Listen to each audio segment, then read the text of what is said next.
ठीक है प्रियंका, आज जो हम करेंगे बच्चे वो करेंगे इंडिया यूएस रिलेशन बच्चे, भारत और अमेरिका के साथ संबंध। ठीक है, और ये काफ़ी इम्पोर्टेंट भी है। ठीक है, तो बहुत सारी चीज़ें रिवाइज हो जाएंगी इस पोर्शन में बच्चे।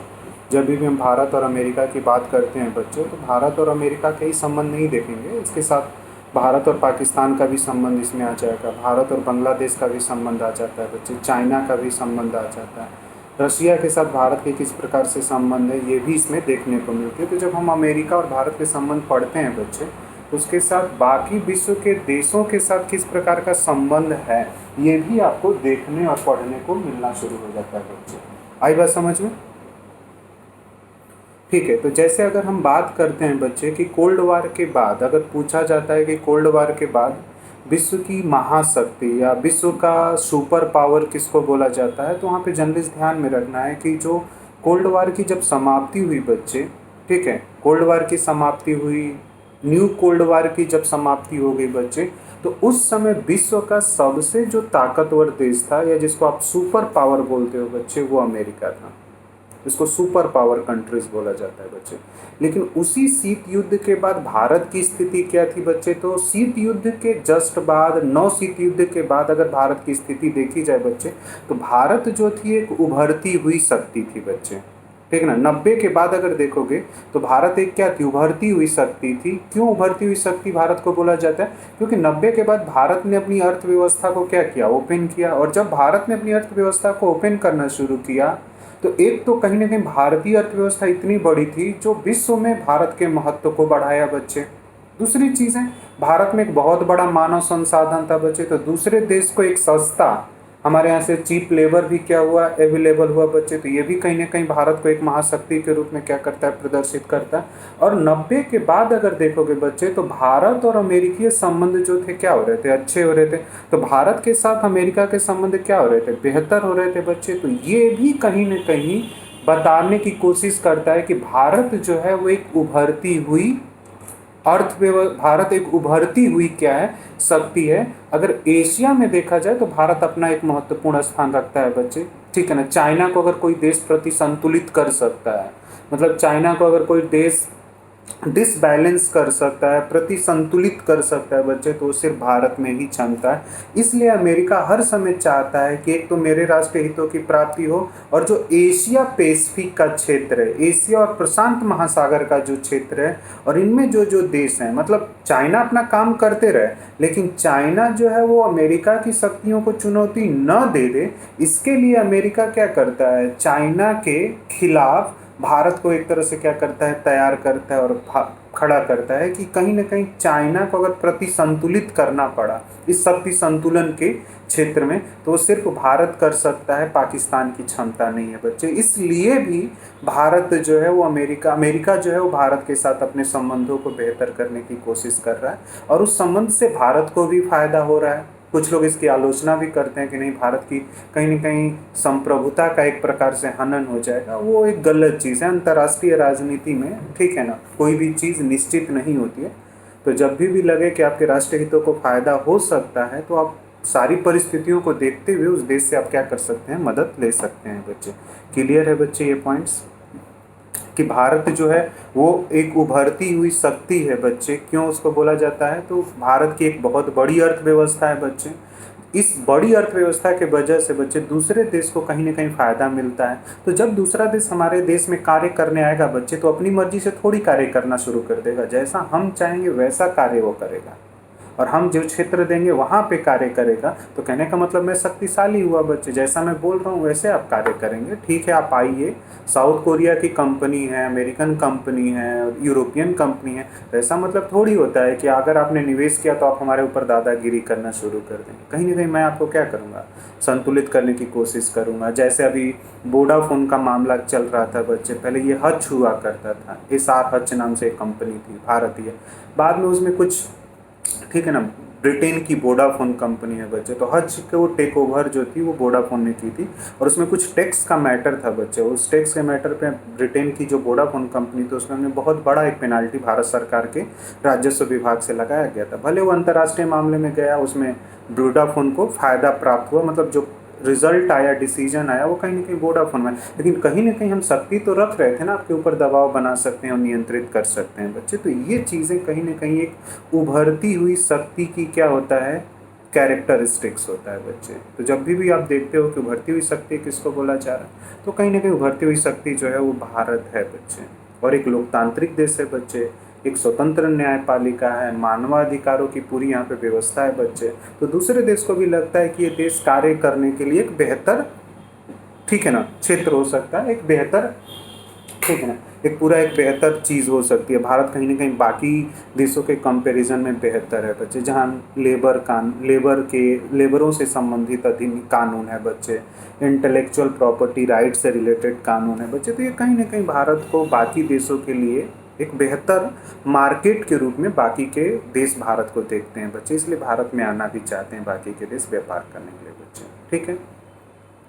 अगर कोल्ड वार के बाद देखते हैं बच्चे और न्यू कोल्ड वार के बाद से देखते हैं, तो अमेरिका जो था वो एक सुपर पावर था बच्चे। अब सुपर पावर कंट्री जो होती है बच्चे, वो अपने हिसाब से वर्ल्ड सिस्टम को क्या करती है, सेट करती है, यानी विश्व व्यवस्था में देश कैसे कैसे कार्य करेंगे, ये सारी जो चीज़ें निश्चित की जाती है बच्चे, वो सुपर पावर कंट्री करती है। वो अपने हिसाब से डिसाइड करता है कि कौन सा देश कैसे करेगा, किन देशों के साथ हमारा किस प्रकार का संबंध होगा। तो ये सारी जो चीज़ें निश्चित होती हैं बच्चे, वर्ल्ड पावर के थ्रू होती है बच्चे। तो वहीं पे जहाँ पे अमेरिका एक सुपर पावर कंट्री थी, वहीं पे भारत जो है एक उभरती हुई शक्ति थी बच्चे, क्षमता रख रही थी। तो उस विश्व व्यवस्था में वो जो एक वर्ल्ड सिस्टम है, उस वर्ल्ड सिस्टम में भारत की क्या पोजीशनिंग होगी, भारत की क्या स्थिति होगी बच्चे, ठीक है ना। ये चीज़ें भी क्या होती हैं, निश्चित की जाती हैं अंतर्राष्ट्रीय संबंधों में बच्चे। लिखा भी है, सुपर पावर के द्वारा ही विश्व की समुचित व्यवस्था का निर्माण किया जाता है, जबकि उभरती हुई शक्ति में यह क्षमता नहीं होती है। तो किस तरह से वर्ल्ड काम करेगा, किस तरह से वर्ल्ड की संस्थाएं कार्य करेंगी, एक्चुअली सुपर पावर कंट्री जो होती है वही डिसाइड करती है। जो उभरती हुई शक्ति होती है उनमें ये क्षमता नहीं होता है वह विश्व व्यवस्था का निर्माण कर सके, परंतु उभरती हुई शक्ति के द्वारा विश्व व्यवस्था का उल्लंघन किया जा सकता है बच्चे। और आज तुम देखो, अभी 2 दिन हुआ संयुक्त राष्ट्र संघ में, अभी संयुक्त राष्ट्र संघ की बैठक हुई थी बच्चे, वर्चुअल मीटिंग्स हुई थी, बैठक हुई थी। उसमें भारतीय प्रधानमंत्री नरेंद्र मोदी जी ने बोला कि भाई सुरक्षा परिषद का सुधार होना चाहिए, और आपकी परिस्थितियां और 1945 की परिस्थितियों में बहुत अंतर आ चुका है। तो इसलिए भारत को उसमें, ठीक है ना, बेहतर दर्जा दिया जाए, सुरक्षा परिषद में जगह दिया जाए, उसमें सुधार किया जाए, क्योंकि उसकी कई संस्थाएं जो हैं वो अब आज के समय प्रासंगिक नहीं है। जैसे WHO को लेकर एक लोगों में अविश्वास जैसी चीज़ें पैदा हो रही हैं। तो कहीं ना कहीं अगर भारत और अन्य देशों को अगर संयुक्त राष्ट्र संघ की सुरक्षा परिषद में अगर जगह दिया जाता है, तो कहीं ना कहीं सुरक्षा परिषद की भी एक प्रासंगिकता बढ़ेगी, महत्व बढ़ेगा, और संयुक्त राष्ट्र संघ भी जो है वो क्या होगा, अपना महत्व रखना शुरू करेगा बच्चे, और उसकी जो अंग हैं उनका भी एक प्रकार से क्या हो जाता है, महत्व बढ़ जाता है। तो ये चीज़ें एक तरह से बातचीत हुई। नरेंद्र मोदी ने संयुक्त राष्ट्र संघ को संबोधित करते हुए इन चीज़ों को रखा कि अब सुरक्षा परिषद में एक सुधार की आवश्यकता है, और जो हमें सुधार अब करनी भी चाहिए। आई बात समझ में? तो कहने का मतलब ये होता है बच्चे कि अगर सुपर पावर ने एक वर्ल्ड सिस्टम बनाया है, तो उस वर्ल्ड सिस्टम का अगर कोई उल्लंघन कर सकता है, तो वर्ल्ड सिस्टम का उल्लंघन करने की जो क्षमता होती है बच्चे, वो सिर्फ क्षमता जो दिखे, ठीक है ना, उभरती हुई शक्तियों में होता है, और उसमें अमेरिका और भारत और चीन जो हैं ये रख रहे हैं बच्चे, ठीक है ना। और एक चीज़ यही कि जब हम, वैसे तो कोल्ड वार से पहले अगर बात किया जाए, तो मैंने तुम लोगों को कई बार भी बताया था कि अगर कोल्ड वार को तुम एक टाइम लाइन मानते हो बच्चे, और कोल्ड वार से पहले अगर देखोगे कि भारत और अमेरिकी संबंध कैसे हैं, तो वो अच्छे नहीं थे, बहुत अच्छे नहीं थे, ठीक है ना। मतलब 1948 तक देखा जाता है कि 48 तक भारत और अमेरिकी संबंध ठीक थे, लेकिन जैसे ही भारत ने गुटनिरपेक्ष का आंदोलन शुरू करता है, और जैसे ही गुटनिरपेक्ष एक संस्था की रूप लेती है, संस्था का रूप लेता है बच्चे, वैसे ही भारत और अमेरिकी संबंध खराब होने लगते हैं। और जब रशिया और भारत संबंध बेहतर होते हैं बच्चे, भारत और रशिया के बीच में एक संबंध, नए संबंध का जब निर्माण होता है, तो उस समय भी अमेरिकी और भारत संबंध जो थे खराब थे। और अमेरिका के द्वारा जो सीटो और सेंटो नामक से जो 2 सैन्य संगठन बनाए गए थे पश्चिमी एशियाई देशों के लिए बच्चे, तो उसमें पाकिस्तान था। तो कहीं ना कहीं अमेरिका के द्वारा कोल्ड वार से पहले या न्यू कोल्ड वार में भी भी देखा जाए तो कहीं ना कहीं अमेरिका जो था वो पाकिस्तान का समर्थन करता था। और कश्मीर मुद्दे को लेकर कश्मीर मुद्दे पर जो अमेरिका की एक राय होती थी तो वो कश्मीर मुद्दे को लेकर हर समय एक अंतर्राष्ट्रीय मुद्दे के रूप में उस चीज़ को देखता था और बोलता था इसका समाधान संयुक्त राष्ट्र संघ या सुरक्षा परिषद के द्वारा होना चाहिए, द्विपक्षीय नहीं होना चाहिए। लेकिन 90 के बाद से काफ़ी परिवर्तन देखने को मिलता है बच्चे, 90 के बाद से, क्योंकि 90 के बाद से हमने एलपीजी को इंट्रोड्यूस कराया। जो आर्थिक सुधार की नीतियां थी देश में बच्चे, वो कहीं ना कहीं भारत और अमेरिकी संबंध को क्या करती हैं, बेहतर करती हैं बच्चे। ये सब क्लियर हो रहा है आप लोगों को? ठीक है ना बच्चे? तो पीछे का हाँ चीज़ें रिवीजन भी हो जाती हैं। तो जब हम पढ़ते हैं तो सभी को देखना होता है। जब भारत अमेरिका की बात करते हैं तो उसमें पाकिस्तान की स्थिति क्या थी, चाइना की स्थिति क्या है, सोवियत संघ की, तो हमने सभी देख लिया बच्चे। और 71 में जब तुमने देखा था कि 71 के युद्ध में अमेरिका जो था वो पाकिस्तान के तरफ से खड़ा था बच्चे, चीन जो था वो कहीं ना कहीं पाकिस्तान के तरफ से खड़ा था। तो भारत तो पूरे इस एक वर्ल्ड सिस्टम में अकेला पड़ चुका था। और अब भारत को अगर किसी देश ने मदद किया था तो रशिया, तो इसलिए रशिया जो है वो हमारा एक खास मित्र है। और उसके साथ जो भारत का व्यवहार होता है बच्चे, एक जो भारत का व्यवहार रशिया के साथ होता है, वो सिंपल सी बात है कि उस तरह का व्यवहार हम अमेरिका के साथ नहीं कर सकते हैं।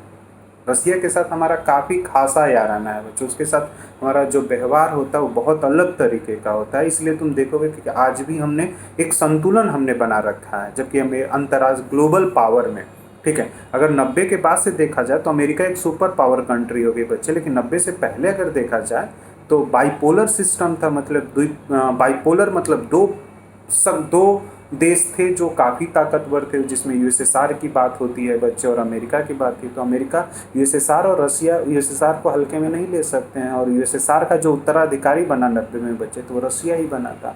तो रसिया को भी आप बहुत हल्के में नहीं ले सकते हो। क्रीमिया युद्ध मैंने तुमने बताया, तो कहीं ना कहीं रसिया ने अपनी ताकत को ही तो प्रदर्शित करने की कोशिश की कि आज भी मैं वो क्षमता रखता हूँ कि अगर कोई चीज़ मैंने दिया है तो उसको मैं छीन सकता हूँ, इतनी मेरी ताकत है बच्चे। आई बात समझ में? ये चीज़ है।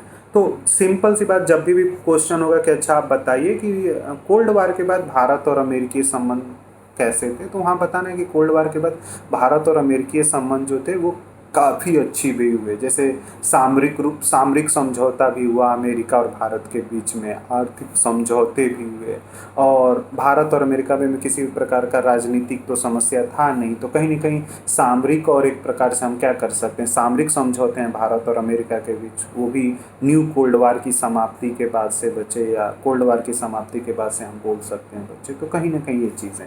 और 2003 में जब भारत के प्रधानमंत्री अटल बिहारी वाजपेयी, मतलब 99 से लेकर 2004 तक तो भारत के प्रधानमंत्री जो थे वो अटल बिहारी वाजपेयी थे। और उन्होंने जब न्यूयॉर्क एशियाई सोसाइटी के समक्ष जब भाषण देना शुरू किया तो बच्चे, उस भाषण में उन्होंने अमेरिका को एक स्वाभाविक मित्र बोला था, नेचुरल एलाइज। क्यों नेचुरल एलाइज बताते हैं, ये मैंने तुम्हें पहले भी बताया था। जब फिदेल कास्त्रो वाले ने बोला था बच्चे, फिदेल कास्त्रो के स्पीच में आया था गुटनिरपेक्ष में बच्चे, जब गुटनिरपेक्ष पढ़ा रहा था तो वहाँ पे भी नेचुरल है। लेकिन फिर उसको भारत ने क्या किया था, नेचुरल लाइन नहीं माना, स्वभाव मना कर दिया। क्यों? क्योंकि भारत और अमेरिका एक नेचुरल एलाइज हो सकते हैं। कैसे? क्योंकि भारत एक लोकतांत्रिक देश है, अमेरिका एक लोकतांत्रिक देश है। यहाँ पे अभिव्यक्ति की आज़ादी है लोगों के पास, वहाँ अमेरिका में भी अभिव्यक्ति की अधिकार है। केंद्र और राज्यों के बीच में शक्तियों का एक विभाजन भारत में देखा जाता है। मेरे मानवाधिकारों की बात वहाँ पर भी होती है। लोकतंत्र को हर समय संरक्षण देने की बात होती है, लोकतंत्र के विकास की बात होती है। तो कहीं ना कहीं अमेरिका और भारत के बीच में एक स्वाभाविक दोस्ती देखी जा सकती है। जो अमेरिका है वो भारत का एक स्वाभाविक मित्र है। और ये कोल्ड वार के बाद से अटल बिहारी वाजपेयी ने अमेरिका के बारे में बोला था। तो तुमसे पूछा भी जाता है कि अच्छा नेचुरल एलाइज का मतलब ये होता है कि दोनों देशों का जो राजनीतिक संस्कृति अगर आस पास है, पॉलिटिकल कल्चर अगर आस पास है, तो हम उसको बोल सकते हैं बच्चे कि कहीं ना कहीं ये दोनों देश एक प्रकार से स्वाभाविक मित्र हैं और नेचुरल एलाइज हैं बच्चे। क्लियर है बच्चे ये पॉइंट्स आप लोगों को? ठीक है। और इसके बाद से जैसे जॉर्ज डब्ल्यू बुश जब थे तो बुश के प्रशासन में भारत और अमेरिकी संबंध बेहतर हुए, और बुश भारत भी आए थे उस समय में। और बुश के समय ही बच्चे ऑपरेशन इंड्यूरिंग फ्रीडम चलाया गया था। भारत में भी एक आतंकवाद बड़ी समस्या थी और अमेरिका के लिए भी आतंकवाद एक बड़ी समस्या। तो आतंकवाद पे दोनों देशों ने एक दूसरे को सहयोग करने की बात की, लेकिन अमेरिका पाकिस्तान का भी साथ चाहता था, भारत उसका थोड़ा सा विरोध कर रहा था बच्चे। ठीक है ना? और माना जाता है कि 1947-80 में मैं वही बात कर रहा था, भारत और अमेरिकी संबंध को अगर देखते हैं बच्चे तो 47-48 के आसपास अच्छा देखा जाता है, लेकिन उसके बाद भारत और अमेरिकी संबंध उतने अच्छे नहीं थे जितने कोल्ड वार के बाद हुए थे। मतलब न्यू कोल्ड वार की समाप्ति के बाद से आप देख सकते हो, जब अमेरिका सिंगल एक देश जो था पूरे विश्व का सुपर पावर बोलना शुरू किया गया बच्चे, हर एक चीज़ में वो हस्तक्षेप करना शुरू किया, तो कहीं ना कहीं ये चीज़ें बच्चे एक तरह से क्या करती हैं, ठीक है ना, भारत और अमेरिका में एक मधुर संबंधों का निर्माण करती हैं बच्चे, ठीक है ना। अब एक चीज़ ये भी तुमसे कभी होता है बच्चे कि कोल्ड वार के बाद या न्यू जो कोल्ड वार था, मतलब कोल्ड वार के समाप्ति, जब कोल्ड वार समाप्त हो गया उसके बाद विश्व में क्या क्या आपको परिवर्तन देखने को मिलते हैं, उस समय विश्व किस प्रकार का था बच्चे। तो जनरली हम जब न्यू कोल्ड वार की समाप्ति के बाद जब विश्व को देखते हैं बच्चे, तो उसमें एक तुम्हें निर्णायक परिवर्तन ये दिखेगा कि उस समय तक सोवियत संघ का पूरी तरह से क्या हो चुका था, विघटन हो चुका था बच्चे। और 90 के बाद तुम देखोगे कि रूस और अमेरिकी संबंध भी क्या हो जाते हैं, अच्छे हो जाते हैं बच्चे। और रूस ने अपने विदेश नीति में अमेरिका के साथ संबंधों को बेहतर करने के लिए फोकस किया बच्चे। और रूस ने अपनी विदेश नीति में यूरोपीय देशों के साथ संबंध करने की फोकस की बच्चे। और तुम देखोगे कि 90 के बाद बच्चे, 90 में देखा जाता है कि एक ध्रुव यानी ठीक है यूनिपोलर का कंसेप्ट आता है। मतलब इस विश्व में अगर कोई देश ताकतवर है बच्चे, सबसे अधिक ताकतवर है, तो वो एक ध्रुवीय विश्व बोला जाता है, जिसको हम अमेरिका के बारे में बोलते हैं बच्चे। अब ये भारत के लिए जो ये माना गया कि कोल्ड वार के बाद भारत के राष्ट्रीय हितों के अनुकूल अब चीज़ें हो रही थी बच्चे, मतलब एक अनुकूल था, अमेरिका के साथ संबंध बनाने हमारे लिए क्या हुए, बेहतर हुए, और उसका हमें कहीं ना कहीं फ़ायदा भी मिला बच्चे, ठीक है। और 90 के बाद यानी कोल्ड वार के बाद देखोगे पूरे वर्ल्ड में बच्चे, तो एक तरह से ग्लोबलाइजेशन जैसी चीज़ों को सभी देशों ने स्वीकारा, वैश्वीकरण को बच्चे। सभी देशों ने अपने अपने लेवल पे आर्थिक उदारीकरण की नीति को अपनाया। आर्थिक नीति का मतलब ये होता है कि दूसरे देश को अपना बाजार उपलब्ध कराना, और अपने बाजार को जो आप प्रतिबंध कर रखे थे अलग अलग टैक्स लगा के, उन सारे टैक्सों को हटा देना, और मार्केट को क्या करना, प्राइवेटाइज करना, पब्लिक सेक्टर का पार्टिसिपेशन क्या करना, कम करना। तो ये सारी चीज़ें क्या हो जाती हैं, आर्थिक उदारीकरण होती हैं बच्चे। क्लियर। और वही 90 के बाद वैश्वीकरण के समय देखोगे बच्चे कि भारतीय अर्थव्यवस्था सही में खस्ता हाल थी। 1989 में भारत में भुगतान असंतुलन की स्थिति पैदा हो जाती है, बैलेंस ऑफ पेमेंट क्राइसिस की स्थिति पैदा हो जाती है, और IMF और वर्ल्ड बैंक के मदद से जाकर बच्चे हमने अपने भुगतान असंतुलन की स्थिति को सही करते हैं बच्चे। तो उस समय कहीं ना कहीं अब हमारे विदेश नीति में जो सबसे अधिक इम्पॉर्टेंट होना चाहिए वो आर्थिक कूटनीति ज़्यादा अब महत्वपूर्ण हुई 90 के बाद। कि अब हमें अगर अपने देश का विकास करना है तो देशों के साथ हमें क्या करना पड़ेगा, आर्थिक संबंधों को बेहतर करना पड़ेगा। जब हम देशों के साथ अपने आर्थिक संबंध बेहतर करेंगे तभी हम अपनी देश की गरीबी, बेरोजगारी, ठीक है ना, जीवन स्तर, शिक्षा, स्वास्थ्य, ये सारी चीज़ों को हम क्या कर सकते हैं, बेहतर कर सकते हैं। आप तब तक बेहतर नहीं कर सकते हैं जब तक आप अपनी देश की आर्थिक नीतियों को बेहतर नहीं करेंगे बच्चे, ठीक है। तो ये चीज़ें यानी अमेरिका को भारत जो था वो अमेरिका के लिए क्या हो सकता था, एक बेहतर चीज़ें हो सकती थी बच्चे। अगला जब हेडिंग देखो, भारत और अमेरिका के संबंधों में सुधार के मुद्दे, तो अब 90 के बाद अगर देखा जाता है तो कहीं ना कहीं अमेरिका जो है वो कश्मीर मुद्दे को लेकर अब उसका दृष्टिकोण जो था वो परिवर्तित हो चुका था बच्चे, ठीक है ना, काफ़ी दृष्टिकोण जो था वो परिवर्तित हो चुका था, ठीक है बच्चे। यानी 90 के बाद अगर भारत और अमेरिकी संबंधों को देखोगे बच्चे, तो 90 के बाद भारत और अमेरिका के बीच का में जो दृष्टिकोण था कश्मीर मुद्दे को लेकर अमेरिका, वो काफ़ी बदल चुका था बच्चे, ठीक है ना। और ठीक है ना, और इसके बाद से अमेरिका ने भी ये माना कि जो कश्मीर है वो भारत का ही एक अभिन्न अंग है। इसलिए जो पहले वो मानता था कि नहीं कश्मीर के मुद्दे को अंतर्राष्ट्रीय स्तर पे हल करना चाहिए, वो बाद में 90 के बाद से अमेरिका का थोड़ा सा क्या हो जाता है, दृष्टिकोण चेंज हो जाता है, और अमेरिका बोलता है कि नहीं, कश्मीर की आवाम से पूछा जाए और लगता है कि वहाँ पे अमेरिका की मध्यस्थता की आवश्यकता हो सकती है, तो अमेरिका कहीं ना कहीं मध्यस्थता करके भारत और पाकिस्तान के बीच में जो कश्मीर समस्या है उसको क्या करेगा, हल करेगा। तो अब अमेरिका भी बोलता है कि एक प्रकार से द्विपक्षीय मामले हैं, और ये मामले पे दोनों देश आपस में मिलकर क्या करें, कोई समाधान निकालें बच्चे, ठीक है ना। ठीक है। और उसके बाद वही बोला ना कि पहले तो वो जनमत संग्रह की बात करता था, मतलब कोल्ड वार से पहले, लेकिन कोल्ड वार के बाद से अमेरिका ने सीधा बोला कि अब एक तरह से जनमत संग्रह की कोई आवश्यकता नहीं है, जनमत संग्रह जैसी चीज़ें की कोई आवश्यकता नहीं है, एक प्रकार से। हाँ जी बच्चे, मतलब वहाँ की आवाम से, जनता से पूछना है कि वो जनता किधर रहना जाना चाहती है, पाकिस्तान में जाना चाहती है या फिर भारत में रहना चाहती है या स्वतंत्र रहना चाहती है, वो वहाँ की आवाम निश्चित करेगी बच्चे। मत कराया जाता है, जनमत मतलब जनता का एक मत, अब जिसके भी पक्ष में वो मत दें बच्चे, ये चीज़ें होती है जनमत। जनमत संग्रह मांग का समर्थन अब नहीं करता है बच्चे, ठीक है ना। और कश्मीर को लेकर काफ़ी दृष्टिकोणों में परिवर्तन आ चुका है, और भारत भी चाहता है कि कश्मीर मुद्दे को जब भी हल किया जाए तो उसमें कश्मीरियों को भी क्या किया जाए, जगह दिया जाए।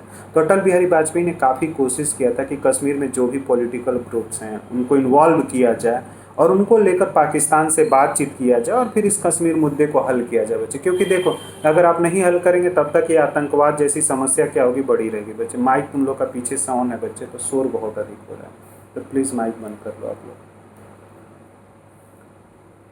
ठीक है बच्चे। तो कश्मीर मुद्दे पर दोनों का दृष्टिकोण अब बहुत अलग हो चुका है बच्चे, ठीक है ना। और 99 का जो कारगिल संघर्ष हुआ था बच्चे, ठीक है ना, उस समय अमेरिका ने एक तरह से भारत का ही समर्थन किया था और भारत को समर्थन करने का एक दृष्टिकोण रखा था बच्चे, और पाकिस्तान को बोला कि आपको नियंत्रण रेखा का एक तरह से क्या करना चाहिए, पालन करना चाहिए, ठीक है। और किसी भी सैन्य कार्यवाही द्वारा नियंत्रण रेखा परिवर्तित करने का विरोध किया कि अब सैन्य कार्यवाही करके जो नियंत्रण रेखा का उल्लंघन कर रहे हैं गलत है। समस्याएं जो थी उनका एक प्रकार से समाधान भी किया जाए बच्चे। और 2001 में भारतीय और अमेरिकी संबंधों में काफ़ी निर्णायक परिवर्तन आता है बच्चे। जब अमेरिका पे 2001 में वर्ल्ड ट्रेड सेंटर पे अटैक होता है, तो अमेरिका आपको अब आतंकवादियों को समाप्त करना था, जहाँ भी विश्व में आतंकवादी छिपे थे, चाहे वो अफगानिस्तान में हो, पाकिस्तान में हो, बांग्लादेश, किसी भी देश में, तो कहीं ना कहीं उन आतंकवादियों को समाप्त करने में भारत का भी क्या चाहिए, एक सहयोग चाहिए बच्चे, ठीक है। और अमेरिका ने इस बात को माना कि ये पूरा का पूरा जो आतंकवाद है बच्चे, वो कहीं ना कहीं, ठीक है, अमेरिका ने यह भी बोला कि जो कश्मीर पार आतंकवाद है, जो कश्मीर में आतंकवाद जैसी चीज़ों को जो बढ़ावा दिया जा रहा है, इसे एक प्रकार से क्या किया जाएगा, समाप्त किया जाएगा। और दक्षिण एशिया में जो आतंकवाद है, उस आतंकवाद को समाप्त करने में, ठीक है ना, पाकिस्तान के बजाय अमेरिका ने भारत को प्राथमिकता दी बच्चे। आई बात समझ में। पाकिस्तान से संबंध जबकि बहुत अच्छे थे अमेरिका के, लेकिन अब हम पाकिस्तान से उतना फ़ायदा अमेरिका को प्राप्त नहीं होता, उसकी विदेश नीति में अब उतना फ़ायदा नहीं है। जैसे अफगानिस्तान में सोवियत संघ को नियंत्रित करना था, तो पाकिस्तान को as a front line state के रूप में यूज़ किया था, उपयोग किया था। फ्रंट लाइन का मतलब ये होता है कि मैं वहाँ पे उपस्थित न होकर मेरा जो सहयोगी देश है, जिसको मैं आर्थिक रूप से मदद कर रहा हूँ, वो आपके खिलाफ क्या कर रहा है, वहाँ पे लड़ रहा है। तो एक प्रकार से क्या हो गया, फ्रंट लाइन स्टेट हो गया। मतलब अपने कंधे पे बंदूक रख कर न चला के दूसरे कंधे पर रख कर तुम बंदूक चला रहे हो, तो इसको फ्रंट लाइन है। मतलब अपने को भी मैं प्रोटेक्ट कर लिया और मेरा काम भी हो गया बच्चे। आई बात समझ में। तो उन तरह के स्टेटों को हम लोग फ्रंट लाइन स्टेट बोलते हैं IR में बच्चे। मतलब दूसरे का हमने उपयोग करा अपने फायदे के लिए, अपने हितों के लिए बच्चे। तो ये चीज़ें, तो दक्षिण एशिया में आज भी अमेरिका को समझ में आ चुका है कि पाकिस्तान आज उसके लिए बहुत अधिक फायदेमंद देश नहीं है, और राष्ट्रीय हितों में रहता है कि जिस देश से मेरे राष्ट्रीय हितों को फ़ायदा प्राप्त हो, तो उन्हीं देशों के साथ संबंध बनाने चाहिए, भले वो कल दुश्मन था। क्योंकि अंतर्राष्ट्रीय राजनीति में, ठीक है ना, कोई दोस्त की परिभाषा नहीं होती है, कोई दुश्मन की परिभाषा निश्चित नहीं होती। आज जो आपका दुश्मन है वो हो सकता है कि आने वाले कुछ समय बाद आपका बहुत अच्छा मित्र हो जाए, और जो आज का आपके समय में जो आपका बहुत अच्छा मित्र है, हो सकता है आने वाले समय में बहुत बुरा हो सके। तो अंतर्राष्ट्रीय राजनीति में जब भी निर्णय लिया जाता है, वो यथार्थवाद के आधार पर लिया जाता है, ठीक है ना, रियलिज्म्स के बेस पर लिया जाता है। आज अगर आपका दुश्मन है, उसके साथ अगर होने से आपको फ़ायदा हो सकता है, तो आप उसके साथ हो जाएं बच्चे, ये यथार्थवाद कहता है बच्चे, ठीक है बच्चे। तो आतंकवाद की समस्या अमेरिका में भी थी और यहाँ पे भी बच्चे, ठीक है। मानवाधिकार, भारत और अमेरिका के बीच में एक और मुद्दे को लेकर थोड़ा सा समस्या था, वो मानवाधिकार का मुद्दा था बच्चों। मतलब 90 के दौर में अमेरिका चाहता था कि कश्मीर में जो माना गया था, कुछ लोगों ने लिखा और मीडिया में भी ये चीज़ें दिखाई गई थी, एक एमनिस्टी इंटरनेशनल करके ह्यूमन राइट एक ऑर्गेनाइजेशन है, जो मैंने तुम लोग को पढ़ाया था जब मानवाधिकार पढ़ा रहा था बच्चों। उसमें एमनिस्टी इंटरनेशनल तो उस समय एमनेस्टी इंटरनेशनल जो था वो कश्मीर में आकर देखना चाहता था कि सही में मानव के अधिकार यहाँ पे प्रोटेक्टेड हैं या उनके अधिकारों का हनन हो रहा है। तो भारत ने एमनेस्टी इंटरनेशनल को कश्मीर में जाने से क्या कर दिया, मना कर दिया। इसके वजह से भारत और अमेरिकी संबंध भी क्या हो गए थे, खराब हो गए थे बच्चे। ठीक है ना, उसने अनुमति मांगी मानवाधिकारों का और हमने सीधा बोला कि ये हमारी संप्रभुता के एकदम विपरीत है। आपको विश्वास करना चाहिए कि भारत में एक स्वतंत्र न्यायपालिका है, भारत में एक राष्ट्रीय मानवाधिकार है, तो यहाँ पे लोगों के अधिकारों का उल्लंघन तो किया ही नहीं जा सकता है। एक मानवाधिकार भी सुरक्षा कर रहा है और हमने मूल अधिकार जैसी चीज़ें भी दे रखी है, तो मूल अधिकारों का एक पूरा प्रावधान ही संवैधानिक उपचारों के रूप में है, तो बच्चे उल्लंघन होने की तो कोई बात ही नहीं होती है। हमने ये चीज़ें बोली, लेकिन अमेरिका सीनेट में प्रस्ताव आया और उस चीज़ को भी लेकर अमेरिका ने थोड़ी सी नाराज़गी भारत के पक्ष में क्या की, व्यक्त की बच्चे। तो ये मानवाधिकार का मुद्दा था जहाँ पे हमने अपने तर्क रखे थे, ठीक है ना। लेकिन माना जाता था कि हो जाता है, जैसे कोलेट्रल डैमेज बोला जाता है ना बच्चे, कि जब बहुत बड़ा उपद्रव होने लगता है तो कभी कभी क्या हो जाता है कि गलत लोगों को इलिमिनेट करने में ना सही लोग भी इलिमिनेट हो जाते हैं बच्चे। ये चीज़ें हो जाती हैं कि जब आर्म्ड फोर्सेस टेररिस्टों को मारने जाती है तो कभी कभी क्लियरिटी नहीं हो पाती कि टेररिस्ट है या सिविलियन है बच्चे। तो उस समय थोड़ी सी क्या हो जाती है, सिविलियन भी मार दिए जाते हैं, तो उन पर आरोप लगाया जाता है। हाँ, थोड़ा सा अर्धसैनिक बल और आर्मी के ऊपर इस तरह का आरोप लगाया गया था कि वहाँ के लोगों के साथ मतलब कई तरह के वो चीज़ें, अपनी सेना के बारे में बोलना ठीक नहीं है, लेकिन इस तरह के आरोप बोले गए थे। लेकिन हमारे यहाँ एक स्वतंत्र पूरा सिस्टम है बच्चे, इस चीज़ को हमने टोटली एक तरह से क्या किया था, निगलेक्ट किया था। क्लियर है बच्चे? क्योंकि तुम जैसे पंजाब एरियाज़ में जैसे खालिस्तान को लेकर हुआ था बच्चे, जो एक खालिस्तान राष्ट्र बनाने की मांग हो रही थी, तो उसको कहीं ना कहीं नियंत्रित करने के लिए, ठीक है ना, थोड़ा सा बल का प्रयोग करना पड़ा था। तो उसमें कुछ सिविलियन भी मार दिए जाते हैं। थोड़ा सा जो लोग को ये ड्यूटीज़ दी जाती हैं उनमें फ्रस्ट्रेशन आ जाता है बच्चे की, खड़ा खड़ा है, परेशान हो जाता है, पत्थर मार रहे हो, तो ये सारी चीज़ें आ जाती हैं, सिचुएशंस हो जाती हैं कि। और इसी तरह का देखा गया था नॉर्थ ईस्ट एरियाज़ में। यहाँ पे आसफा एक्ट है बच्चे, आर्म्ड स्पेशल प्रोटेक्शन एक्ट होता है, आसफा एक्ट लगा हुआ है। आसफा तुम्हारा JNK में भी आता है, कश्मीर के पूरे जो डिस्टर्ब्ड एरिया हैं काफ़ी आतंकवादी गतिविधियों से, वहाँ पे भी था। नॉर्थ ईस्ट एरियाज़ में धीरे धीरे इनको ख़त्म किया जा रहा है। तो वहाँ पे मानवाधिकार जैसी चीज़ों का वायलेशन होना जायज़ हो जाता है, वो होने लगता है बच्चे, ठीक है। वो कुछ कर नहीं सकते हो, ठीक है, वो तुम्हें बड़ी परिवर्तन लाना पड़ेगा, तब जाकर कहीं चीज़ें क्या हो सकती हैं, बेहतर हो सकती हैं बच्चे।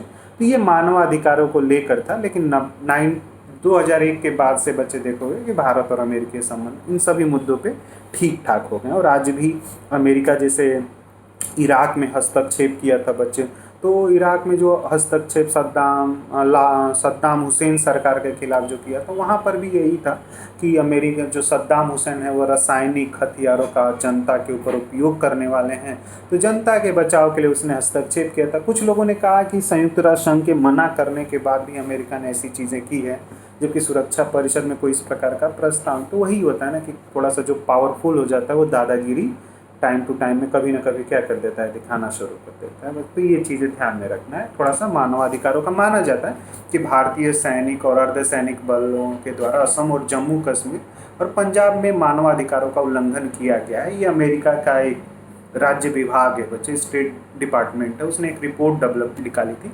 उसमें उन्होंने ऐसा बताया था। क्योंकि देखो अब तुम सोचोगे कि उन्हें कैसे पता चला, तो उसका सिंपल सी बात है ना बच्चे कि वहाँ के भी फॉरेन कंट्रियों के भी पत्रकार जो हैं, रिपोर्टर जो हैं, भारत में काम करते रहते हैं और अपने कुछ वो रखते हैं, छोटे छोटे इनपुट्स रखते हैं, जहाँ से वो लोग सूचना क्या कर लेते हैं, एकत्र कर लेते हैं। तो ये चीज़ें हैं। और कश्मीर में अगर कोई चीज़ इतना विरोध प्रदर्शन हो रहा है तो कुछ लोग तो मारे जाते ही होंगे बच्चे, कुछ बेगुनाह लोग भी मार दिए जाते हैं, ऐसा न्यूज़ उसमें मिलता रहता है। अगला जो प्रॉब्लम आ रहा था बच्चे, वो आ रहा था परमाणु मुद्दा, ठीक है, परमाणु मुद्दा है। परमाणु मुद्दे को लेकर भी भारत और अमेरिकी जो संबंध थे वो खराब हो रहे थे बच्चे, ठीक है। 74 का जब हमने शांतिपूर्ण परमाणु विस्फोट किया बच्चे, 74 वाला, उसके बाद से अमेरिका ने भारत के ऊपर परमाणु को लेकर अमेरिका की तरफ से बहुत सारे प्रतिबंध लगा दिए गए थे बच्चे। मतलब 74 के बाद से प्रतिबंध लग गए। 98 वाला जो किया तो उस समय भी प्रतिबंध लग गए थे बच्चे, ठीक है ना। और उसके बाद से जब भारत के पास एक परमाणु क्षमता आ गया तो पाकिस्तान भी चोरी छिपे अपनी परमाणु क्षमता का विकास करना क्या कर दिया, शुरू कर दिया। और भारत ने कहीं ना कहीं परमाणु मुद्दे पर एनपीटी और सीटीबीटी को लेकर एक अलग ही दृष्टिकोण रखा था। भारत ने एनपीटी और सीटीबीटी पे साइन करने से हर समय क्या किया था, मना किया था। तो ये भी कहीं ना कहीं एक प्रकार से क्या करता है, भारत और अमेरिकी संबंध को क्या किया था, डिस्टर्ब किया था। और वहाँ पे भारत ने अपना तर्क भी रखा था, पक्ष भी रखा था कि एक दो देश हैं और दोनों जो मेरे बगल के दो देश हैं उन दोनों देशों के साथ हमारे युद्ध हो चुके हैं और उसमें से एक देश के पास परमाणु बम है और वहीं पे दूसरा देश जो है वो कहीं ना कहीं चोरी छिपे परमाणु बम बनाने की कोशिश भी कर रहा है। तो इस स्थिति में मैं अपने राष्ट्र की सुरक्षा के लिए किसी दूसरे देश पर निर्भर नहीं हो सकता हूँ। तो हम खुद अपनी परमाणु क्षमता का विकास करेंगे और ये एक डिटरेंस है। हम उस परमाणु बम का इस्तेमाल किसी देश के ऊपर नहीं करने वाले हैं और उन देश पे तो खास तौर से नहीं किया जाएगा जो देश जिस देश के पास परमाणु बम नहीं है बच्चे। और ये परमाणु तक, हाँ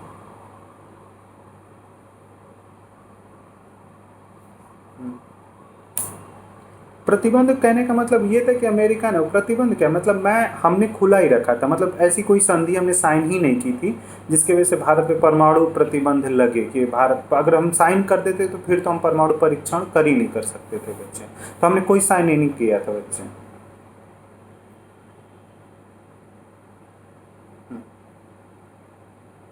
हाँ हाँ हाँ हाँ, तो वही चीज़, वो तो सेकेंड जब परमाणु परीक्षण हुआ था उसके बाद लग गया था बच्चे। उससे पहले 74 में भी अमेरिका ने लगा दिया था।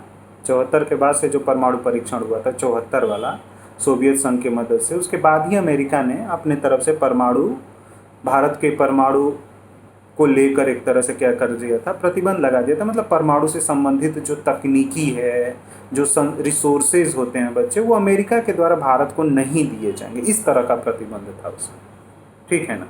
और फिर हमने अपनी ही चीज़ें विकसित की और 98 का परमाणु परीक्षण हमने किया बच्चे। हाँ बच्चे बोलो। हाँ जी जी। हम्म।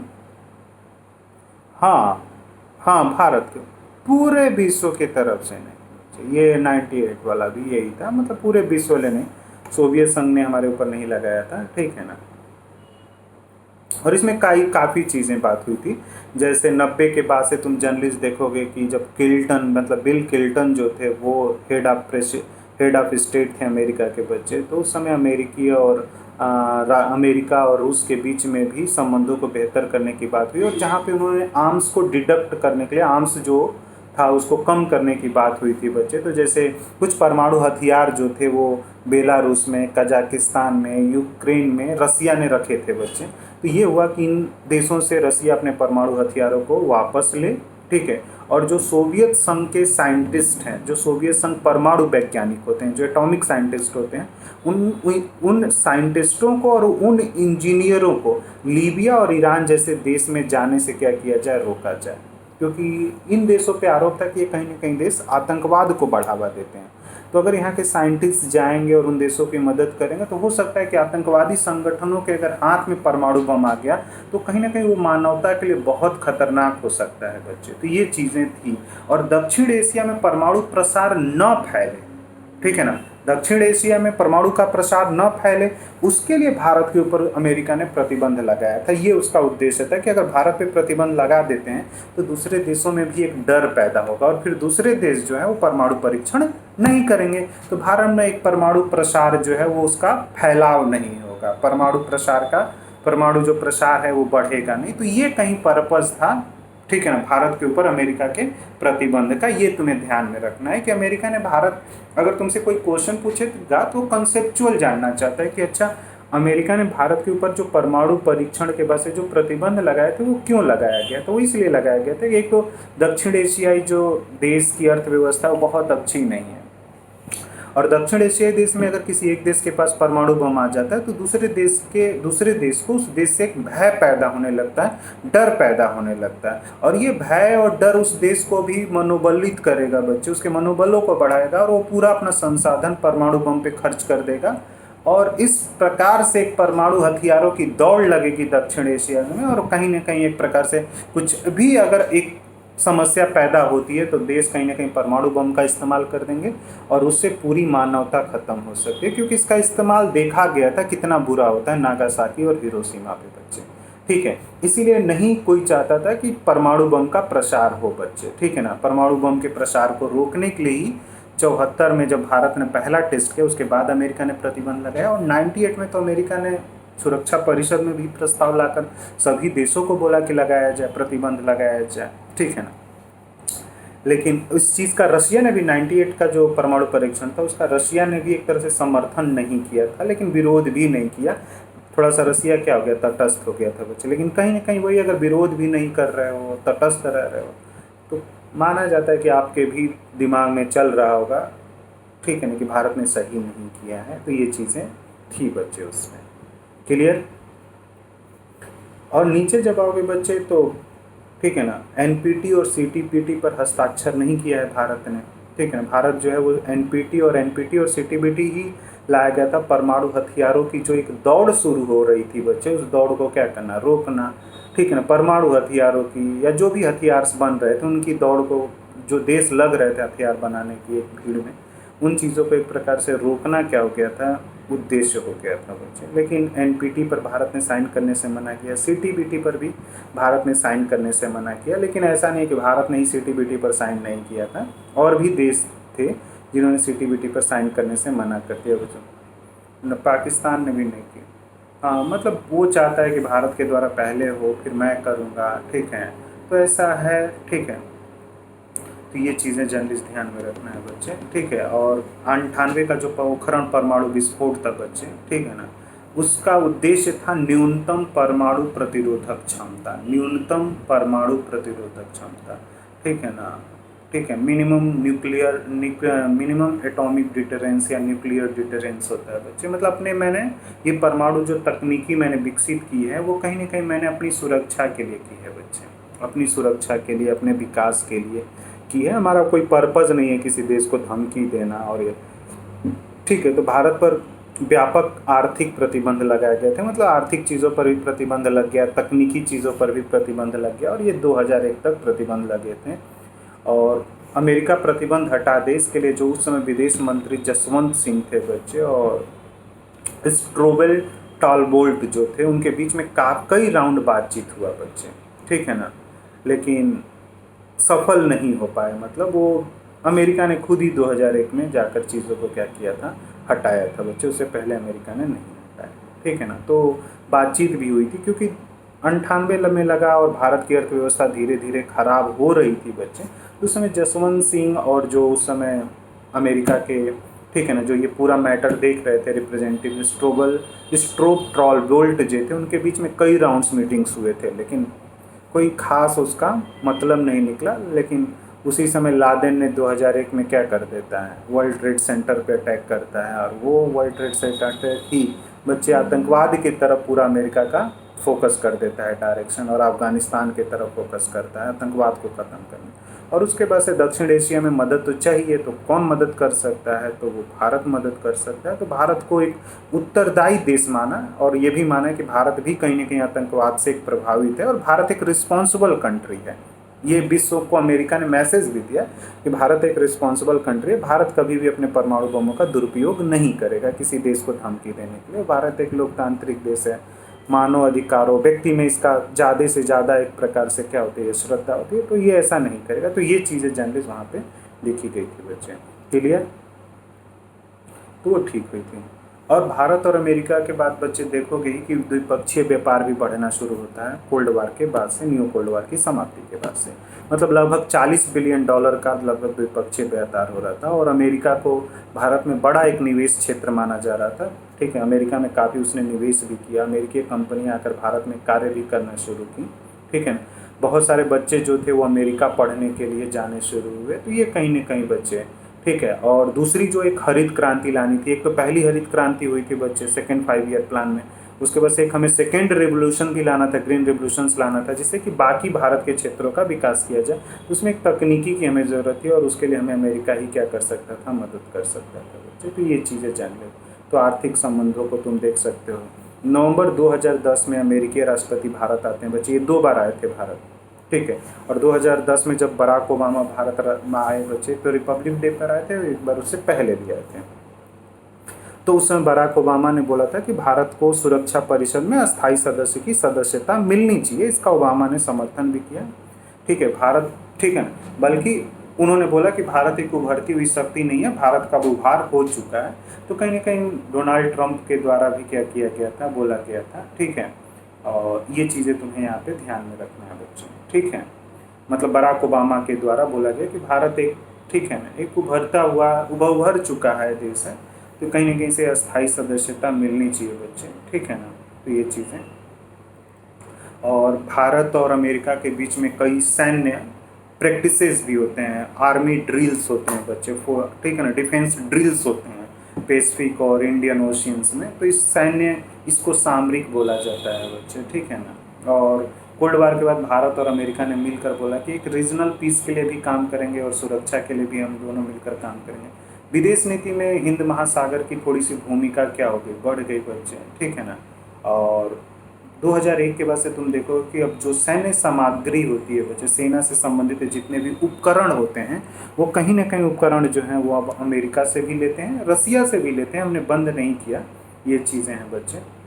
और 2011 में बिल क्लिंटन की भी यात्रा हुई थी बच्चे, जहाँ पे सामरिक चीज़ों पर बातचीत हुआ था।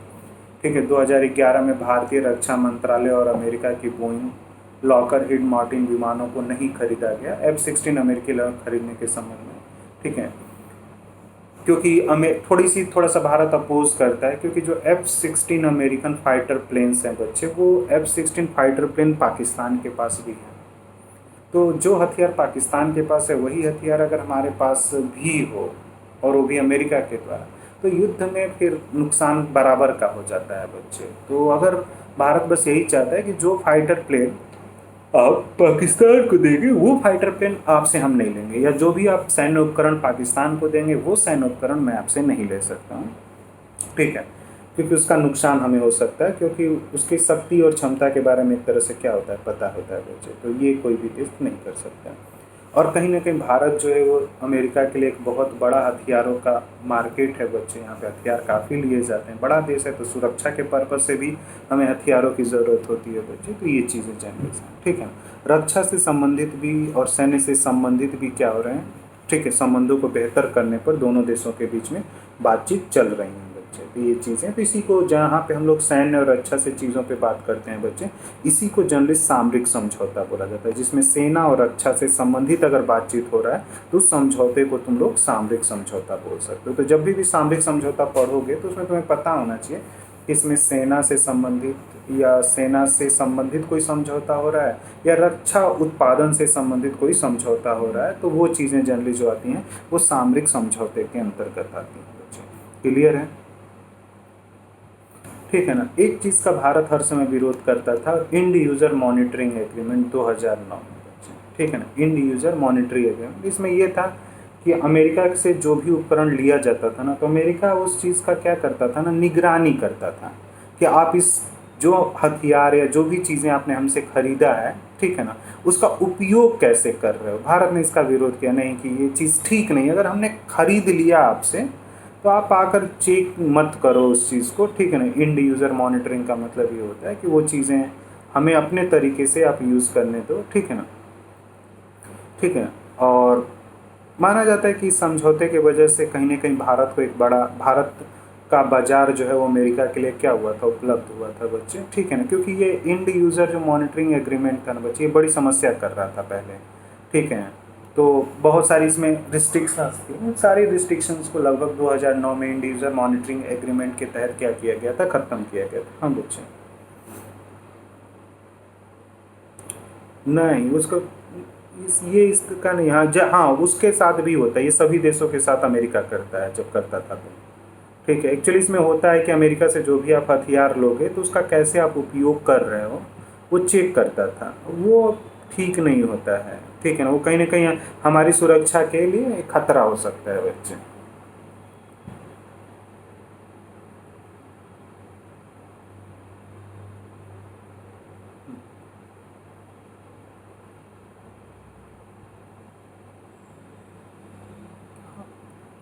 पता है।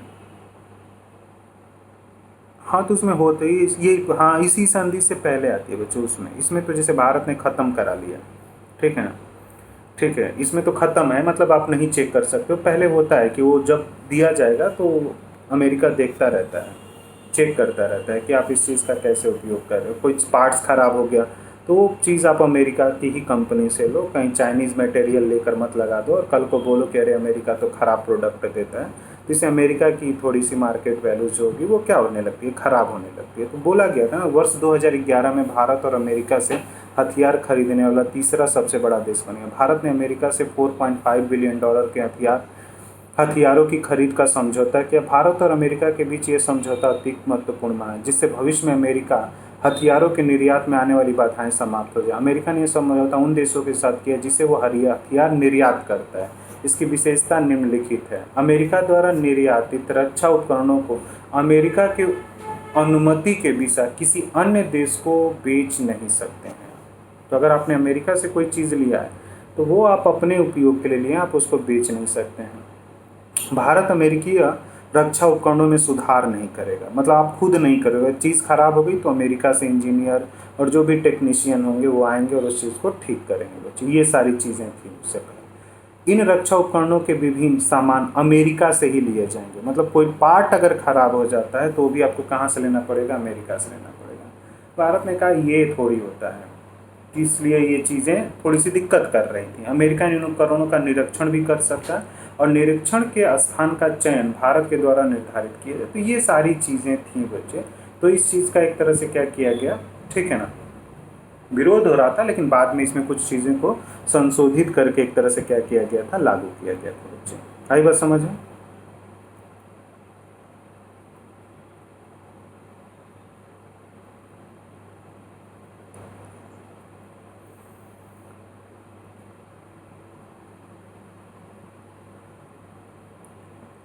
अब उसके बाद एक प्रॉब्लम जो था वो टेररिज्म का भी था। जैसे वर्ल्ड ट्रेड सेंटर पे और पेंटागन पे, दो जगह पे हमला अलकायदा के द्वारा किया गया था, जिसमें लगभग 3,000 लोग क्या हुए थे, मारे गए थे। और उस समय जो राष्ट्रपति बुश एडमिनिस्ट्रेशन था, मतलब बुश राष्ट्रपति थे अमेरिका के बच्चे, उन्होंने एक स्टेटमेंट पास किया जिसको हम लोग वार अगेंस्ट टेरर बोलते हैं। मतलब पूरे विश्व आतंक के विरुद्ध एक युद्ध की घोषणा अमेरिका के द्वारा की गई थी, जिसके लिए उन्होंने ऑपरेशन एंड्यूरिंग फ्रीडम चलाया था। नाटो सेनाओं को अफगानिस्तान और बाकी जगहों पे भेजा गया था, और जितने भी आतंकवादी संगठन थे उनको एक तरह से अंतर्राष्ट्रीय संगठन घोषित किया गया बच्चों। उनके फंड को रोकना, उनके आतंकवादियों को मारना, ये सारी चीज़ें। और 26 नवंबर 2008 को मुंबई अटैक हो जाता है बच्चे, जिसमें लश्कर ए तैयबा ने क्या किया था, रिस्पॉन्सिबिलिटीज़ ली थी बच्चे। तो कहीं ना कहीं माना जाता है कि भारत भी एक प्रकार से आतंकवाद से प्रभावित देश था बच्चे। और उधर पाकिस्तान जो था वो भी कहीं ना कहीं अमेरिका जो था वो कहीं ना कहीं आतंकवाद से प्रभावित देश था। लेकिन वो पाकिस्तान, अमेरिका चाहता है कि पाकिस्तान के मदद से आतंकवाद को समाप्त किया जाए। भारत उस पर अपना विरोध प्रदर्शित करता है बच्चे, विरोध दर्ज भी कराता है कि नहीं, पाकिस्तान खुद ही आतंकवाद को प्रायोजित करता है अपने राष्ट्रीय हितों के लिए। तो क्यों पाकिस्तान चाहेगा कि आतंकवाद जैसी चीज़ें जो है पूरी तरह से क्या हो जाए, समाप्त हो जाए बच्चे। तो कभी भी नहीं चाहेगा कि आतंकवाद जैसी चीज़ें जो है पूरी तरह से क्या हो जाए, समाप्त हो जाए बच्चे। ठीक है ना। और तो 2011 में एक सैनिक कार्यवाही में जो पाकिस्तान के इटाबाबाद था, इटाबाबाद जो था बच्चे, वहाँ पे अलकायदा का मुखिया जो था वो ओसामा बिन लादेन था, ठीक है, जिसकी हत्या कर दी गई थी बच्चे, मारा गया, ठीक है। और ठीक है, और जितने भी खुफिया एजेंसीज थे बच्चे, चाहे वो अफ़गानिस्तान में थे, अफ़गानिस्तान में जो भी आतंकवादी संगठन थे उनको समाप्त किया गया। अभी भी तालिबानी समस्या वहाँ पे है बच्चे, लेकिन उसके लिए समय समय पर एक तरह से क्या हो रहा है, बातचीत हो रहा है। और एक तरह से आतंकवाद को एक ग्लोबल मुद्दा बनाया गया बच्चे, ठीक है।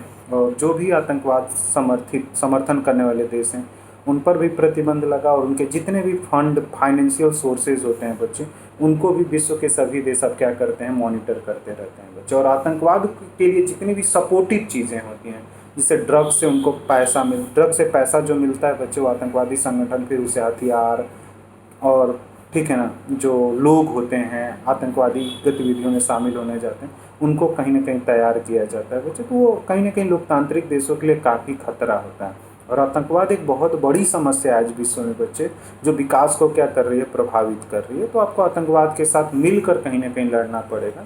तो इसमें कहीं ना कहीं अमेरिका जो है उसका समर्थन कर रहा है बच्चे। आई बात समझ में?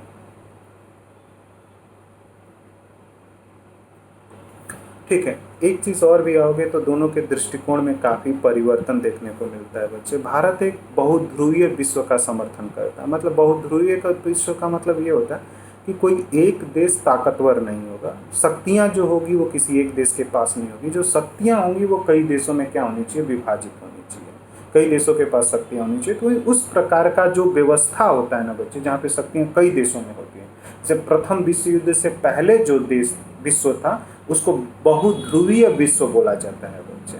मतलब उसमें कई देश जो थे वो ताकतवर थे और शक्तियों का एक बराबर का संतुलन था बच्चे। भारत उसी प्रकार का देश का क्या करता है, समर्थन करता है बच्चे। ठीक है ना? ठीक है। और परंतु अमेरिका इस पूरी दुनिया को पैक्स अमेरिकन के अनुसार संचालित, मतलब अमेरिका अपने अनुसार संचालित करने की कोशिश करता है बच्चे। हाँ, लेकिन डब्ल्यूटीओ में करंटली डब्ल्यूटीओ में भी दोनों देशों में कुछ चीज़ों को लेकर विवाद होता है बच्चे, भारत और अमेरिका में। ठीक है, क्योंकि जितना वैश्विक विश्व के विकसित देशों को जितना बड़ा बाजार मिला बच्चे, उतना विकासशील देशों को विकसित देशों ने बाजार उपलब्ध नहीं करा। तो कहीं ना कहीं डब्ल्यूटीओ पर भी जो विकसित देश है उनका कंट्रोल है बच्चे। तो इसका भारत विरोध करता है। पर्यावरण के मुद्दे पर दोनों देश आपस में टकरा जाते हैं बच्चों, क्योंकि भारत बोलता है कि अमेरिका और जो बाकी के जो विकसित देश हैं उनके वजह से पर्यावरण इतना नुकसान हुआ, इसलिए आपको ज़्यादा से ज़्यादा मुआवजा देना चाहिए पर्यावरण को सही करने के लिए। ठीक है। परमाणु मुद्दे पर भी दोनों देशों का एक तरह से मतभेद है बच्चे। भारत निशस्त्रीकरण का समर्थन करता है कि पूरी तरह से हथियारों की समाप्ति होनी चाहिए। अमेरिका कहता है ना ना ना ना, सिर्फ परमाणु हथियारों की समाप्ति होनी चाहिए। तो कहा कि जब तक आप पूरे विश्व से परमाणु हथियार और पूरी तरह से हथियारों की समाप्ति नहीं करेंगे तब तक विश्व में शांति स्थापित नहीं हो सकता है। और शांति स्थापित नहीं होने के कई और भी कारण होते हैं बच्चे। पर्यावरण एक मुद्दा है, वैश्विक आतंकवाद एक मुद्दा है, कई चीज़ें होती हैं, गरीबी एक मुद्दा है। ये सारे कहीं ना कहीं कारण माने जाते हैं बच्चे। ठीक है बच्चे। अब आगे आओगे तो भारत एवं अमेरिका और पाकिस्तान फैक्टर। भारत मतलब भारत और अमेरिका को अगर पढ़ रहे हैं बच्चे, तो पाकिस्तान को अगर आप नहीं पढ़ रहे हो तो अन्याय कर रहे हो भारत अमेरिकी संबंध को पढ़ते समय। ठीक है ना? तो शीत युद्ध के बाद से दोनों देशों के मध्य काफ़ी अंतर आया है बच्चे। मतलब दोनों के मध्य दृष्टिकोण में काफ़ी अंतर देखने को मिलता है पहले और अभी। भारत ने मतलब कोल्ड वार से पहले भारत की जो विदेश नीति थी वो गुट निरपेक्ष पर थी बच्चे। और अमेरिका की विदेश नीति में मेन मुद्दा क्या था, साम्यवाद का विरुद्ध संघर्ष छेड़ना और साम्यवाद को पूरी तरह से समाप्त कर देना। उसके लिए कहीं ना कहीं सीटों बनाया गया था जिसमें पाकिस्तान उस सब एक देश था बच्चे। तो कहीं ना कहीं पाकिस्तान जैसे ही सीटों का सदस्य बना बच्चे, वैसे ही भारत और अमेरिकी संबंध थोड़े से खराब होने शुरू हो गए थे बच्चे। और अमेरिका चाहता था कि पाकिस्तान की मदद से चीन को क्या किया जाए, प्रतिसंतुलित किया जाए, लेकिन वैसा हुआ नहीं बच्चे। और जब सीटों का सदस्य पाकिस्तान जब सीटों का सदस्य बना बच्चे, तो उस समय जो हथियार, पैसा, ये सारी चीज़ें जो उपलब्ध कराई जाती थी वो अमेरिका के द्वारा ही क्या की जाती थी, उपलब्ध कराई जाती थी। और अमेरिका के द्वारा जब पाकिस्तान को उपलब्ध कराई जाती थी चीज़ें, तो उसी पैसे को लेकर और उसी सैन्य सामग्री को लेकर उसने 65 का भी युद्ध लड़ा था बच्चे। ठीक है, 71 का भी लड़ा, लेकिन उसे कोई सफलता नहीं मिली बच्चे। और कश्मीर मुद्दे पर शीत युद्ध में जब कोल्ड वार चल रहा था, तो उस शीत युद्ध में बच्चे हर समय कश्मीर मुद्दे पर अमेरिका ने पाकिस्तान का ही समर्थन किया था और भारत पर दबाव बनाया था बच्चे। ठीक है ना? हाँ, माना जाता है कि 62 का जब युद्ध हुआ था भारत और चीन के बीच में बच्चे, तो उस समय अमेरिका ने कहीं ना कहीं भारत का समर्थन किया था बच्चे। लेकिन फिर 71 में जब भारत और सोवियत संघ की मित्रता हो गई बच्चे, तो फिर पाकिस्तान और अमेरिकी संबंध बेहतर हो गए और भारत और अमेरिकी संबंध क्या हो गए थे, डिस्टर्ब हो गए थे। जनता पार्टी सरकार आती है 78-89 में बच्चे, तो उस समय अमेरिका और चीन के साथ संबंधों को कोशिश करती है, लेकिन 1 ही 2 साल के बाद से वो सरकार क्या हो जाती है, बाहर हो जाती है। और 1979 में फिर न्यू कोल्ड वार की शुरुआत होती है। जैसे ही अफगानिस्तान में सोवियत सेना क्या करती है, प्रवेश करती है, तो उस समय रीगन जो थे वो राष्ट्रपति थे अमेरिका का, रीगन और कार्टर ने पाकिस्तान को सोवियत सेना के अतिक्रमण के विरुद्ध क्या किया था, खड़ा किया था, जिसको हम लोग फ्रंट लाइन स्टेट बोलते हैं बच्चे। मतलब अमेरिका तो खुद आकर लड़ेगा नहीं, क्योंकि वियतनाम युद्ध में वो देख चुका था। तो वो उसने क्या किया, पाकिस्तान को खड़ा किया और कहा कि आप लड़ो। और पाकिस्तान ने भी खुद नहीं लड़ा, उसने क्या किया, तालिबानियों को खड़ा किया और यूएसएसआर से लड़ने के लिए बोला बच्चे। तो ये चीज़ें चली, उस पूरे पीरियड में चली थी बच्चे। इसका फ़ायदा कहीं ना कहीं अमेरिका को ही मिला। पाकिस्तान का फ़ायदा ये हो गया कि उस जो अमेरिका के द्वारा सोवियत सेना को अफगानिस्तान में रोकने के लिए जो पैसा मिला, उस पैसे का इस्तेमाल पाकिस्तान ने कश्मीर में आतंकवाद को बढ़ाने के लिए उपयोग किया। खालिस्तान, पंजाब के खालिस्तान क्षेत्र में एक प्रकार से उसका यूज़ किया गया था, पैसे का इस्तेमाल उसने किया था बच्चे के लिए। ठीक है, लेकिन जब हम कोल्ड वार के बाद देखते हैं बच्चे कि अच्छा, कोल्ड वार जब समाप्त हो गया तो उसके बाद भारत और अमेरिका और पाकिस्तान संबंध अब कैसे थे। तो कोल्ड वार के बाद जब सोवियत संघ का विघटन ही खत्म हो गया बच्चे, तो अब पाकिस्तान की उतनी उपयोगिता रह भी नहीं गई थी कि अब पाकिस्तान से अब कोई फ़ायदा मिलने वाला नहीं था। तो अमेरिका ने धीरे धीरे पाकिस्तान से अपने आप को साइड किया बच्चे, और दक्षिण एशिया में भारत के साथ संबंधों को बेहतर करना क्या किया बच्चे, बेहतर करने पर बातचीत करना शुरू किया और जोर डालना शुरू किया, और जिसके तहत अमेरिका को आर्थिक मदद दी जाती थी बच्चे, आर्थिक सहायता दी जाती थी। ठीक है, तो एक प्रेसलर संशोधन आया, और उस प्रेसलर संशोधन के द्वारा जो भी पाकिस्तान को अमेरिका के द्वारा आर्थिक मदद दी जाती थी, उन सभी मदद पे क्या कर दिया गया था, प्रतिबंध लगा दिया गया था। तो प्रेसलर संशोधन तुम्हें ध्यान में रखना है। इस संशोधन के द्वारा ही अमेरिका क्या कर देता है, पाकिस्तान के ऊपर जो भी चीज़ें पाकिस्तान को दी जा रही थी उस पर एक प्रकार से क्या कर दिया जाता है, प्रतिबंध लगा दिया जाता है। और 99 का जब कारगिल युद्ध हुआ बच्चे, तो उस समय अमेरिका का दृष्टिकोण भारत की तरफ था बच्चे। और ठीक है, अब कश्मीर मुद्दे को भी लेकर पूरा का पूरा भारत की तरफ क्या होता है, दृष्टिकोण आता है। ठीक है ना। अब एक टर्म हमें समझना होता है कि अच्छा, पैक्स अमेरिकन क्या होता है बच्चे। तो पैक्स अमेरिकन का शाब्दिक अर्थ होता है अमेरिका द्वारा स्थापित शांति। ठीक है ना, मतलब कुछ तो बोलते हैं कि एक प्रकार से अमेरिका का क्या है, आधिपत्य है बच्चे। वो शांति उनती नहीं है, अमेरिका का कहीं ना कहीं आधिपत्य ही पैक्स अमेरिकन है। और पैक्स अमेरिकन का प्रयोग जो व्यवहारिक रूप में किया था बच्चे, वो वुडरो विल्सन ने किया था। ठीक है ना। और पैक्स अमेरिकन को सबसे बड़ी जो चुनौती मिली थी वो चीन के द्वारा, क्योंकि 79 के बाद से चीन बहुत तेज़ी से उभरा बच्चे। सोवियत संघ पिछड़ चुका था और चीन बहुत तेज़ी से उभरता है। तो कहीं ना कहीं ये पैक्स अमेरिकन जैसी जो चीज़ें हैं बच्चे, वो एक प्रकार से अमेरिका के द्वारा शांति स्थापना की बात की जाती है इसमें। लेकिन कुछ विचारक बोलते हैं एक प्रकार से आधिपत्य है बच्चे।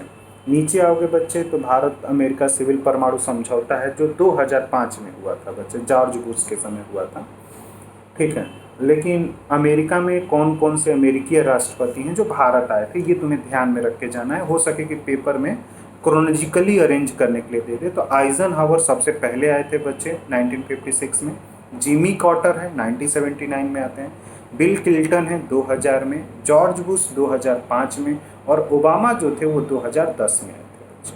क्लियर, ये अरेंज करने के लिए पेपर में देगा बच्चे। और 2005 में बच्चे भारत और अमेरिका के बीच में सिविल परमाणु समझौता हुआ था। यानी देखो, पहले अमेरिका ने खुद ही भारत के ऊपर परमाणु से संबंधित चीज़ों का क्या कर रहा है, प्रतिबंध लगा रहा है। और वहीं बिना इंडिया ने एनपीटी और सीटीबीटी पर साइन किए हुए भारत और अमेरिका के बीच में सिविल परमाणु समझौता हो जा रहा है। यानी सिविल उद्देश्य से, ठीक है ना, सिविल उद्देश्य मतलब समाज के विकास के लिए ऊर्जा का उत्पादन परमाणु तकनीकी से की जाएगी, और इसमें अमेरिका आपकी क्या करेगा, मदद करेगा।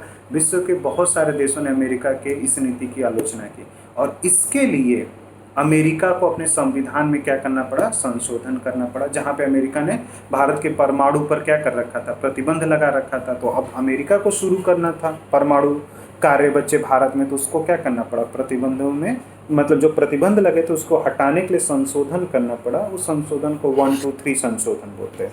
123 संशोधन किससे संबंधित है, भारत अमेरिका सिविल परमाणु समझौते से बच्चे। क्लियर।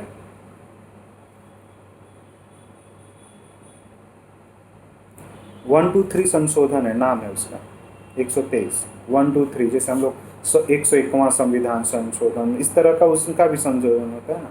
ठीक है, तो जो संशोधन लाया गया था वो है हेनरी हाइड अधिनियम में किया गया संशोधन। ये एक अधिनियम था, इसी अधिनियम में संशोधन लाया गया था बच्चे, जिस संशोधन को हम लोग 123 बोलते हैं बच्चे। आर्टिकल जो अधिनियम 1954 है, जिसके द्वारा दक्षिण एशिया में परमाणु अप्रसार को क्या करना, परमाणु प्रसार को नियंत्रित करना। तो अब भारत में क्या था, भारत और अमेरिका के बीच में 2005 में सिविल परमाणु समझौता होता है। अब अमेरिका अगर सिविल परमाणु समझौते में अमेरिका के द्वारा परमाणु तकनीकी देनी है बच्चे, तो परमाणु तकनीकी अमेरिका तभी तो दे पाएगा जब वो अपने संविधान में संशोधन, क्योंकि उसका तो संविधान मना कर रहा है भारत को देने के लिए।